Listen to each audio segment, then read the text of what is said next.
प्रार्थना पत्रिका बुधवार 10/7/2024। पवित्र आत्मा से भरना क्या है? प्रेरितों 1:4-8। परंतु जब पवित्र आत्मा तुम पर आएगा तब तुम सामर्थ पाओगे और यरूशलेम और सारे यहूदिया और सामरिया में और पृथ्वी के छोर तक मेरे गवाह होंगे। पवित्र आत्मा से भरना आपके और आपके जीवन पर आने वाली ईश्वर की शक्ति है। हालांकि कुछ ऐसे पहलू हैं जिन्हें आपको पवित्र आत्मा से भरने का आनंद लेने के लिए देखने की आवश्यकता है।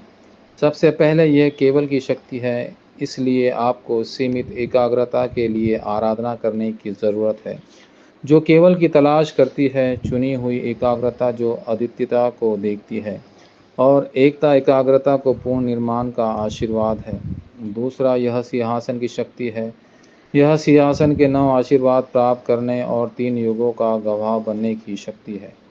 तीसरा, यह वैश्विक परिवर्तन की शक्ति है। यह पवित्र आत्मा की शक्ति है जो पेंतुकुस्त के दिन आई थी। प्रेरितों 2:1-7। आपको आराधना के दौरान महत्वपूर्ण प्रार्थना करनी चाहिए और उसके बाद स्पष्ट उत्तर प्राप्त करना चाहिए। यदि यह जारी रहता है तो दुनिया को बदलने की शक्ति उभर कर आएंगी। पवित्र आत्मा के कार्य जो आरंभिक चर्च के लोगों के साथ हुए, वे पौलुस के साथ भी हुए। प्रेरितों 13:1-4, 16:6-10 और 19:1-7। उसके बाद परमेश्वर ने वह दिया जो बहुत समय पहले छिपा हुआ था। रोमियो 16:25-27। जब आप पवित्र आत्मा से भर जाने का आनंद लेते हैं तो आपको 3 बिंदुओं पर ध्यान देना चाहिए। पहला, पवित्र आत्मा और वचन से भरा जाना। यीशु ने कहा कि वह पवित्र आत्मा परामर्शदाता को हमेशा तुम्हारे साथ रहने के लिए भेजेगा। यूहन्ना 14:16-17। जीवन की आत्मा के नियम ने तुम्हें पाप और मृत्यु के नियम से मुक्त कर दिया है। रोमियो 8:2।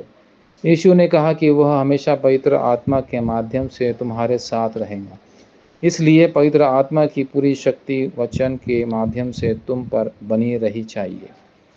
दूसरा, पवित्र आत्मा से भरा जाना और प्रार्थना। जब पवित्र आत्मा से भर जाने की शक्ति स्थापित हो जाती है तो आपके विचार, भावनाएं, योजनाएं, हठ और विचार कोई मायने नहीं रखते।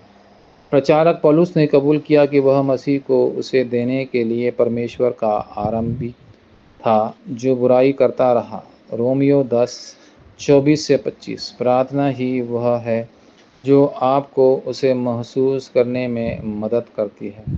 वास्तव में प्रार्थना करने से बड़ी समस्याएं महान उत्तर बन जाएंगी। तीसरा, पवित्र आत्मा और संसार से भरना। आपको संसार से डरना नहीं चाहिए। प्रभु का वचन आपके पाँव के लिए दीपक और आपके मार्ग के लिए उजियाला है। भजन संहिता 119-105। धोखा दिए बिना ऐसी आराधना देने के लिए जिसे परमेश्वर स्वीकार करेगा, आपको सबसे पहले अपने आसपास के लोगों के साथ मेल मिलाप करना होगा। मत्ती 5:23-24। आपको विश्वास करना चाहिए कि कोई भी शक्ति आपको मसीह के हाथ से अलग नहीं कर सकती। यह पवित्र आत्मा से भरने के अलावा और कुछ नहीं है।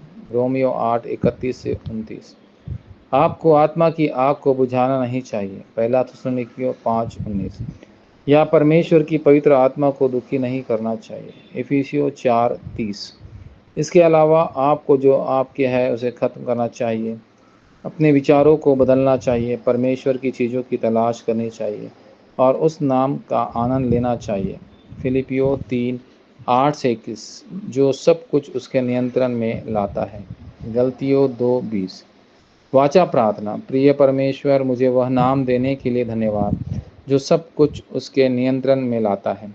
दुनिया से धोखा खाए बिना कृपया मुझे पवित्र आत्मा से भर जाने और प्रार्थना के रहस्य का आनंद लेने में मदद करें, ताकि मैं खुद को, अपने चर्च और अपने क्षेत्रों को बचा सकूं। यीशु मसीह के नाम पर मैं प्रार्थना करता हूँ, आमीन।